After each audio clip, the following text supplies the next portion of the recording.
আয়াত হলো তাব্বাত ইয়াদা আবি লাহাবি ওয়া তাব। প্রশ্ন হলো সূরা শব্দের আবিধানিক অর্থ কি? লুগাতের ভিতরে ইংরেজিতে বলে ডিকশনারি, বাংলাতে বলে অভিধান, আরবিতে বলে লুগাত।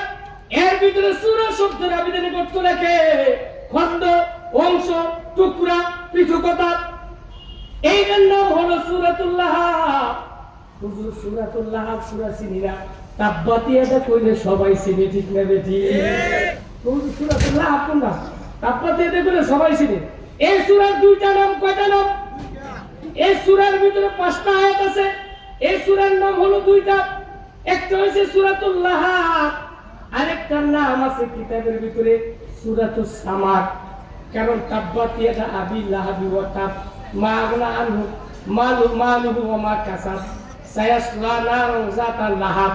এই দুই লাহাবের শব্দ দিকে লক্ষ্য করে রাখছে সূরাতুল লাহাব। আবার শেষে দিয়েছে ফি জিদিহা হাবলুম মিন মাসাদ।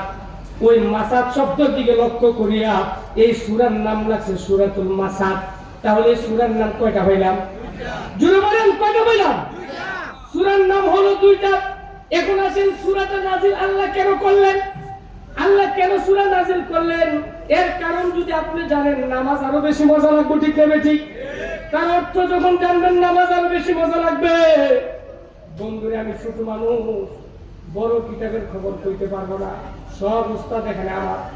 বন্ধু আমার, এই সূরাটা নাজিল হওয়ার কিছুদিন আগে একটা আয়াত নাজিল করেন আল্লাহ, ওয়ানজির আশিরাতাকাল আকরাবিন। আল্লাহ তাআলা নাজিল করে আপনার নবী, আমার নবী, বিশ্ব নবীকে জানায় দেয়, ওগো মুহাম্মদ, আপনি আপনার নিকট আত্মীয় স্বজনকে ডাক দিয়ে বলেন, ভয় প্রদর্শন করেন, তাদেরকে জাহান্নামের ভয় প্রদর্শন করুন। এক আল্লাহ দাওয়াত দেন, 33 কোটি দেবতা বাদ দিয়া এক আল্লাহরে মানার জন্য বলেন। কিতাবের ভিতরে লেখে আমার মায়ের নবী, দয়ার নবী, এই আয়াত নাজিল হওয়ার পরে আমার নবী বাইতুল্লাহর সাথে দুইটা পাহাড় আছে, একটার নাম হলো সাফা, একটার নাম মারওয়া। এই সাফা এবং মারওয়া আগে বড় বড় ছিল, এখন যারা বাইতুল্লাহতে যান দেখবেন এদের কাইটটা গ্যালাসদা ফিটিং করে রাখছে। গ্যালাসদা আসলে পাহাড়গুলি এত ছিল না, পাহাড়গুলা বড় বড় ছিল। আল্লাহ নবী, বিশ্ব নবী রাহমাতুল লিল আলামিন ওই পাহাড়ের উপর উঠলেন। ওই সাহাবার ডাক দিলেন, ইয়া সাহাবা, ও আমার বংশের লোকেরা, কুরাইশ বংশের লোকেরা আসলো। আবু লাহাব আসলো, নেতা চেতা, জেতি নেতা, মিতি নেতা যা আছে সব এখানে আসলো। আসার পরে আমার নবী বললেন, আমি যদি তোমাদেরকে এখন একটা সংবাদ তোমাদেরকে শোনাই, তোমরা কি সত্য মনে করবা?